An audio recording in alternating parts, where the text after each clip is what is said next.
Olá, pessoal, tudo bom? Aqui é a Pamela Malva, da Aventuras na História, e hoje eu trago mais uma entrevista incrível para vocês. Dessa vez a gente trouxe para falar de um tema super importante o Ricardo Carneiro, que é porta-voz regional das Testemunhas de Jeová. A gente vai falar sobre um processo muito triste que as Testemunhas de Jeová, assim como diversos outros grupos religiosos e sociais, foram perseguidas durante o Holocausto, durante a Segunda Guerra Mundial.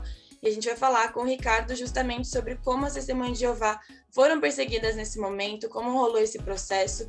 Então, Ricardo, muito obrigada por aceitar nosso convite. A gente está muito feliz de poder trazer esse tema aqui, explorar um pouco mais como foi esse processo. E é essencial falar com você, eu te agradeço demais.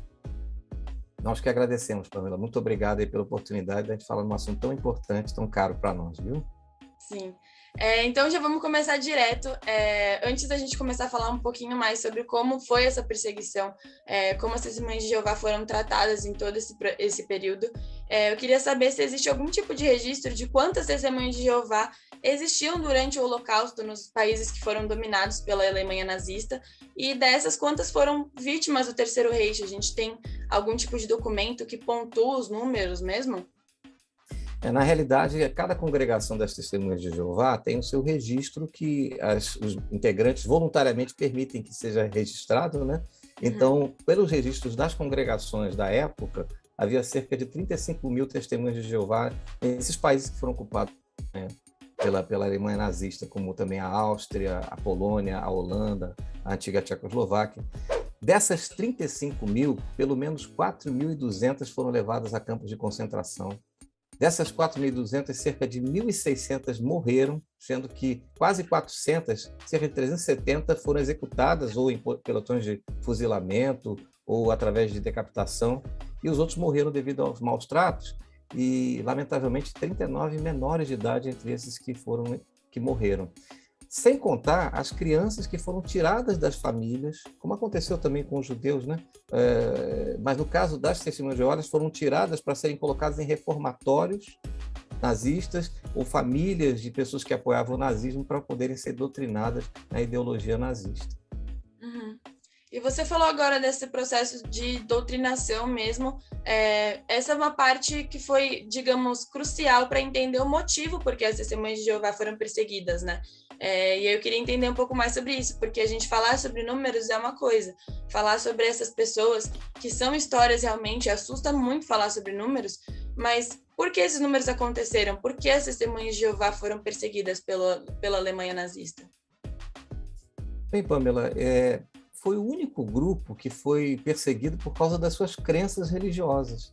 Porque, na realidade, embora as Testemunhas de Jeová sejam neutras em sentido político, Hitler queria uma adesão completa. E as nossas crenças religiosas não permitiam que nós aderíssemos a certos aspectos do nazismo. Por exemplo, a saudação Heil Hitler, que é a salvação pertence a Hitler. Nós não poderíamos fazer essa saudação. Nenhuma Testemunha de Jeová fazia, porque, só citando alguns versículos da Bíblia, né, em Atos 4:12, diz que a salvação, não há outro nome pelo qual nós temos que encarar como Salvador a não ser Jesus Cristo. Então, não poderíamos atribuir isso a Hitler. Também Hitler queria que as pessoas participassem de atos racistas, aceitando a ideia de que a raça ariana era superior, e nós não podíamos participar disso, porque em Atos 10, 34, 35, diz que Deus não é parcial. Em cada nação, o homem que o teme e faz a justiça é aceitável. E, por fim, também o próprio esforço de guerra. Eles queriam que nós participássemos do esforço de guerra, até mesmo lutando nos campos de batalha, e isso para nós é inaceitável. Isaías 2:4 diz que os servos de Deus não aprenderiam mais a guerra.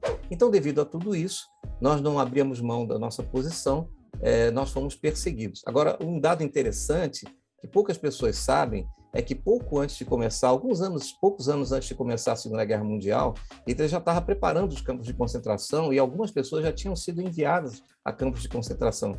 E em 1938, nós publicamos um livro chamado Cruzada contra o Cristianismo, em alemão, em francês e em polonês, onde nesse livro ele divulgava o que acontecia nos campos de concentração, e até havia desenhos do campo de concentração de Sachsenhausen, de Stavingen, e alguns desses livros, esse livro foi enviado para alguns formadores de opinião. Então, por exemplo, o escritor Thomas Mann, ganhador do Prêmio Nobel de Literatura de 1929, ele escreveu uma carta para a nossa sede E eu vou ler só um trechozinho do que ele falou. Ele diz assim: li o seu livro e as aterradoras provas documentais com a mais profunda emoção. Não consigo descrever os sentimentos de repugnância e aversão que encheram meu coração ao ler detidamente esses registros de degradação humana e abominável crueldade. Ficar calado favoreceria apenas a indiferença moral do mundo. Os senhores cumpriram com seu dever por publicarem o livro e trazerem esses fatos à tona. Uhum. É realmente um processo de trazer todas essas informações para a luz, né, digamos assim, porque eu sinto que a gente já escreveu sobre isso na Aventuras e eu sinto que poucas pessoas sabem que as Testemunhas de Jeová também foram um grupo perseguido, né? Então realmente essa ideia de falar sobre isso e lembrar que realmente isso aconteceu e que as Testemunhas de Jeová também foram vítimas, né? Com certeza. E você estava comentando sobre todos esses... todas as motivações que fizeram as Testemunhas de Jeová serem perseguidas, muito da ideologia, da própria fé do grupo religioso. E eu queria entender, a gente pode falar que, de alguma forma, houve um tipo de resistência das Testemunhas de Jeová contra o avanço dos nazistas, ou era um tipo de protesto, digamos assim, um pouco mais silencioso, um pouco mais tímido? Na realidade, a nossa posição histórica em todos os países é de neutralidade política. Uhum. Então, nós adotamos aquela postura de Jesus Cristo lá em João 17:16. Ele não fazia parte do mundo, então seus seguidores não fariam parte do mundo também. Então, nós já adotamos essa postura de neutralidade e somos cidadãos que procuram colaborar com o governo, independentemente da sua ideologia, pagamos os nossos impostos. Então, não houve uma resistência política, nem uma resistência militar das Testemunhas de Jeová. Mas a posição inflexível das Testemunhas de Jeová incomodava o nazismo, entendeu? Então, da nossa parte, embora nós obedecemos os governos, e foi assim que aconteceu na época do governo nazista, ele ordena que a gente faça algo que a lei de Deus proíbe, ou proíbam algo que a lei de Deus manda que a gente faça. E foi o que aconteceu no caso do nazismo. Então, se há algum tipo de resistência, foi só nesse sentido, mas não de uma maneira ostensiva. Sim.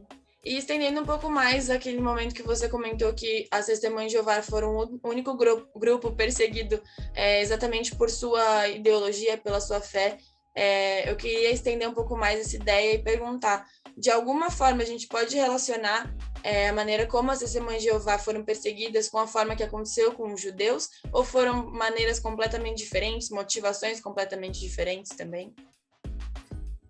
Interessante essa sua pergunta, porque dentre os grupos que foram perseguidos pelo nazismo, nós podemos classificar, de acordo com historiadores, dois grupos, vítimas e mártires. Uhum. As vítimas são aquelas que foram perseguidas pelo que elas eram e elas não tinham opção.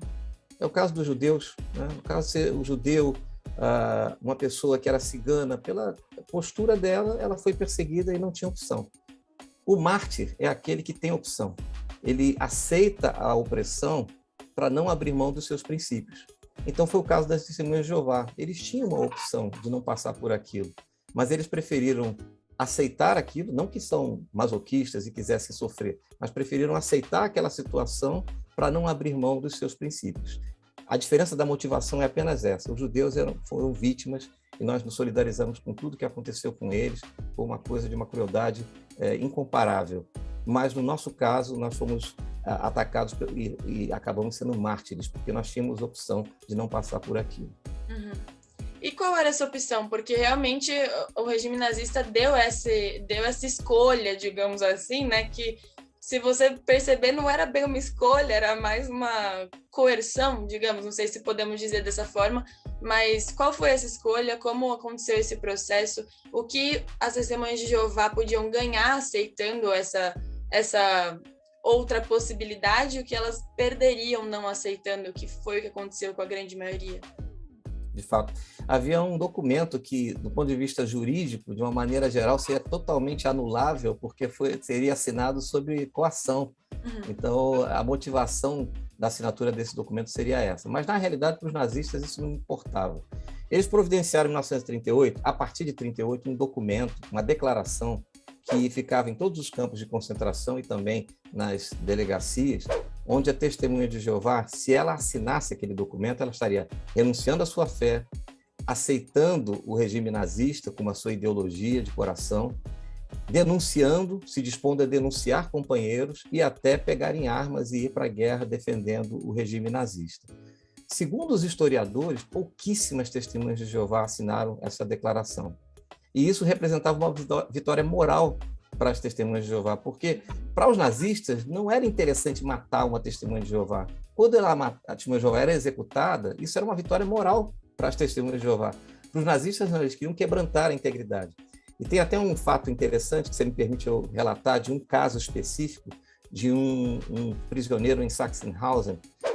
O comandante desse campo chamava-se Hermann Baranovski. Ele era conhecido pelos prisioneiros como troncudo, pela constituição física dele. E ele decidiu quebrar a integridade das testemunhas de Jeová ou eliminá-las completamente. Então, o que ele fez? Todos eram instados, torturados a assinar aquela declaração e não faziam isso. Um dia ele escolheu um prisioneiro chamado August Dickmann e resolveu fuzilar esse prisioneiro na frente de todos os prisioneiros do campo, inclusive das testemunhas de Jeová. E aí ele anunciou lá nas cornetas, nos alto-falantes do campo, que ele ia ser executado porque ele não quis assinar a tal declaração. E, de fato, isso aconteceu. Ele foi executado cruelmente. O irmão dele estava presente e assistiu isso também no campo. E aí, troncudo, vocês, se vocês não assinarem a declaração. Quem está pronto agora para assinar a declaração e, inclusive, aderir ao regime do Führer? Aí todos ficaram em silêncio e 2 deram um passo à frente. Aí ele falou, vocês 2, então, querem assinar a declaração? Aí eles disseram, não, nós queremos anular a declaração que nós assinamos 1 ano atrás. Aquilo ali foi um absurdo para ele, ele ficou arrasado, né? Porque ele não conseguiu quebrantar a integridade daquele grupo, apesar das ameaças e daquela execução cruel que ele fez. Então, é só para ilustrar como era realmente uma posição firme da maioria das testemunhas de Jeová, apesar da pressão dos nazistas para assinar essa declaração. E aí, depois de todos esses processos que levaram as testemunhas de Jeová aos campos, por essa, vou usar a palavra resistência, mas esse mantimento da própria fé, como era a vida no campo de concentração? Era da mesma forma que a gente vê diversos outros grupos narrando? Ou as testemunhas de Jeová tinham, digamos, um tratamento diferente? Porque diferente dos judeus, por exemplo, eles carregavam um triângulo roxo nos uniformes, não é? É verdade, exatamente. Havia esse uniforme específico para as testemunhas de Jeová. Os judeus tinham a estrela amarela, a estrela de Davi, né? Os ciganos, o triângulo castanho, os dissidentes políticos, o triângulo vermelho, nós éramos os triângulos roxos. Mas diferente dos presos de guerra, que a gente vê nesses filmes aí, eles tinham uma certa benesse, mantinham até a sua hierarquia militar, era diferente. As testemunhas de Jeová eram tratadas tão cruelmente quanto os outros prisioneiros, quanto os judeus. Era um tratamento sádico, eles eram espancados, eram insultados, chutados, mandavam eles fazerem flexões, tiravam a roupa deles e deixavam eles em pé no pátio, no frio do inverno. Alguns foram usados em experimentos científicos e passavam fome, como todos os outros. Às vezes, em sessões de tortura, eles amarravam os braços da pessoa para trás e levantavam a pessoa pelas costas num poste e deixavam ela por várias horas naquela posição. Então, eu vou lhe dizer, Pamela, que não houve nenhuma, entre aspas, vantagem para as testemunhas de Jeová em relação a outros. Foram tratados da mesma maneira cruel que os outros prisioneiros. Sim. Eu pergunto exatamente porque, de certa forma, a gente espera, talvez com um pedaço do nosso coração que espera um pouco mais de humanidade desse processo, que depois de ter dado essa oportunidade, digamos assim, deles fugirem de toda essa opressão, a gente espera que eles tivessem algum tipo de tratamento diferente, mas realmente era tudo a mesma coisa, digamos assim, de uma forma um pouco mais chula, né? Exatamente. A desumanidade, infelizmente, tomou conta daquelas pessoas e todos foram responsáveis, ou por ação ou por omissão. E no último dia 27 de janeiro, né, a gente comemorou os 77 anos da libertação de Auschwitz. Foi uma data importante para falar sobre todo esse processo do Holocausto, as vítimas, lembrar esses momentos e realmente homenagear todas essas pessoas e as suas histórias. A gente sempre faz esse processo muito longo de falar sobre as histórias, né, não sobre os números, como você estava apontando agora. É sempre importante falar sobre os personagens que participaram e foram vítimas dessa situação. eu queria falar um pouco mais sobre qual a importância de falar das Testemunhas de Jeová e lembrar deles em datas como essa, lembrar que também foi um grupo perseguido. Por que a gente não pode deixar de citar eles nas histórias e nos livros? Veja, Pamela, lembrar esse assunto é importante não só para uma reflexão, mas também porque essas histórias estão se repetindo. Continua acontecendo sistematicamente em alguns países. As Testemunhas de Jeová são pacíficas e elas continuam sendo perseguidas e oprimidas em vários países. Eu vou dar um exemplo aqui, que é o da Rússia, que está acontecendo na Rússia já há alguns anos. Lá na Rússia, mesmo depois do fim da União Soviética, durante o período da União Soviética, houve uma perseguição sistemática também. Nós éramos levados para a Sibéria, para campos de trabalhos forçados. Aí aconteceu a queda do regime soviético e nós tivemos um momento de paz. Mas desde há uns 10 anos, pelo menos, que começou uma campanha de perseguição lá e foi emitida uma lei contra atividades extremistas que foi aplicada à posição das Testemunhas de Jeová. Só para você ter uma ideia, uma publicação nossa chamada Meu Livro de Histórias Bíblicas, que conta a história da Bíblia para crianças, foi considerada uma publicação extremista. E devido a isso, então, a nossa associação foi proscrita, continua proscrita, e eles continuam perseguindo. Eu tenho aqui uma estatística, um registro de até dezembro do ano passado, é bem recente, 75 testemunhas de Jeová estavam em prisão domiciliar ou condenados à prisão na Rússia, 31 estão presos, 234 estão impedidas de sair da cidade, estão restritas, e 449, entre 20 e 91 anos, estão sendo investigadas. E aí o procedimento é o seguinte: eles invadem as casas de Testemunhas de Jeová, eles colocam as pessoas, inclusive pessoas idosas, deitadas no chão enquanto eles ficam vasculhando as casas, pegam objetos pessoais, levam as pessoas para interrogatório, prendem, às vezes demora muito tempo para um julgamento. Quando eles são condenados, e a maioria condenados, e eles têm, de acordo com a legislação, uma flexibilização, para talvez flexibilizar a pena, a promotoria vai lá e pede para a pena ser estendida. Então, isso tem acontecido e alguns veículos da mídia já divulgaram isso, mas nós queremos divulgar mais, porque é uma coisa absurda que tem acontecido. E a Rússia é um exemplo claro, mas nós temos isso na Eritreia, está acontecendo em Singapura, no Tadiquistão e em outros países. Então, relembrar o que aconteceu no Holocausto é importantíssimo, porque nós não queremos que aquela situação se repita, mas também, infelizmente, a situação referente a Testemunhas de Jeová tem se repetido em vários países da Terra. Nossa, falar sobre isso é assustador, porque realmente parece na nossa cabeça que não sabe o que está acontecendo nos processos internos, né, no micro, digamos assim. É assustador imaginar que o que aconteceu há quase 80 anos está acontecendo de novo em 2022 já. Os dados são de dezembro, gente. Isso é, no mínimo, revoltante, né? Revoltante. E já existem declarações de entidades dos direitos humanos a respeito desse assunto.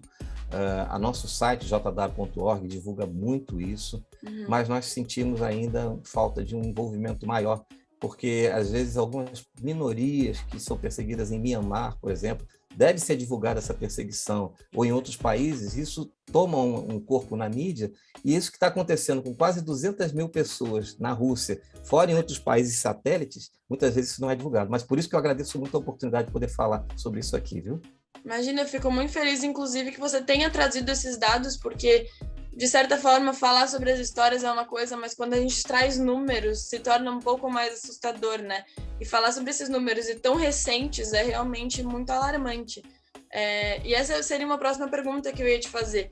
Você acha que falar sobre principalmente sobre o Holocausto, mas também sobre esses processos recentes que têm acontecido, você acha que é uma das coisas que a gente tem a aprender a olhar um pouco mais para o grupo religioso, não apenas Testemunhas de Jeová, mas diversos outros grupos que têm sido perseguidos ainda hoje?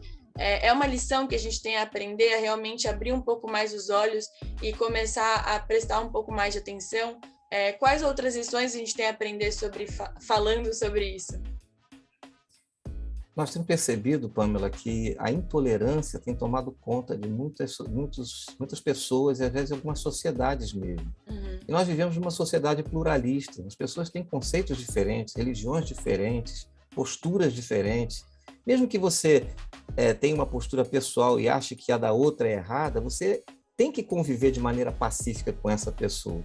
Então, quando a gente faz uma lembrança desse assunto, tanto do dia de lembrança do Holocausto, como tocar em o que aconteceu com grupos específicos, como as Testemunhas de Jeová, serve para fazer uma reflexão sobre a importância da gente ter essa tolerância numa sociedade pluralista como a nossa, e também que nós individualmente e as instituições que estão empenhadas diretamente nesse assunto possam se esforçar para que a semente disso não germine mais, dessa situação não germine mais, e para que situações ruins como essas não mais aconteçam. Por isso que é tão importante falar disso agora. Sim. E agora falando um pouco sobre esse processo mais individual de entender tudo o que está acontecendo, você já falou do portal de vocês, né, o jw.org, que está atrás de você também, para quem quiser conferir. Eu queria saber onde mais a gente pode... pessoas que não conhecem muito sobre as Testemunhas de Jeová, existe alguma indicação que você pode passar para a gente, para quem tem interesse em conhecer um pouco mais e entender um pouco mais por que isso tudo está acontecendo, para até mesmo se demonstrar contrário a isso e fazer todo esse processo de reforma, digamos assim? Entendi. Bom, além do nosso site, jw.org, ele tem um conteúdo muito bom sobre isso. Na verdade, é um site que tem mais idiomas no mundo. Tem 1.052 idiomas até o registro que eu fiz ontem. E nesses idiomas tem mais de 100 que são línguas de sinais. Ali você tem conteúdos sobre o que aconteceu com as Testemunhas de Jeová no Holocausto e também repercutindo notícias que falam sobre a inauguração de museus do Holocausto, de memoriais do Holocausto e assim por diante. E ali tem citação de alguns escritores também, alguns historiadores. De cabeça, eu poderia dizer para você um filme que eu gosto muito, chama-se Amém. É um filme do cineasta Costa Gavras. Ele, agora, recentemente, já está no streaming de uma grande distribuidora de filmes em streaming, porque eu estava correndo atrás desse filme e não conseguia achar. Esse filme mostra, não a situação das Testemunhas de Jeová especificamente, mas o que aconteceu no período nazista no âmbito religioso, de certa silêncio que aconteceu no âmbito religioso em relação ao que aconteceu com os judeus. É um filme bastante interessante. Então, se eu posso recomendar algum filme, eu gosto muito de cinema, esse filme é muito bom, chama-se Amém. Eu tenho um livro também, que é antigo, esse livro chama-se Dr. Kersten, o médico de Himmler. Não sei se você já ouviu falar nesse livro. Nesse livro, ele tem um capítulo que fala das Testemunhas de Jeová, o capítulo 8, Os Testemunhas de Jeová. E nesse livro, por que é das Testemunhas de Jeová? Porque o Kersten, ele era um médico que ele fazia massagens no Himmler, que era o comandante da Gestapo. E ele tentava ser humanitário e salvou muitas pessoas na época do nazismo. E, inclusive, algumas Testemunhas de Jeová, ele ficou sabendo o que estava acontecendo e ele pediu, porque naquela época tinha uma espécie de um trabalho escravo dos prisioneiros para as famílias alemãs. E ele, trazendo as Testemunhas de Jeová para trabalhar para ele, estaria protegendo-as. E a Bíblia, no caso, esse livro, ele fala que a Bíblia era um livro que as Testemunhas de Jeová eram proibidas de possuir. Se elas fossem apanhadas com a Bíblia, elas seriam mortas por enforcamento imediatamente.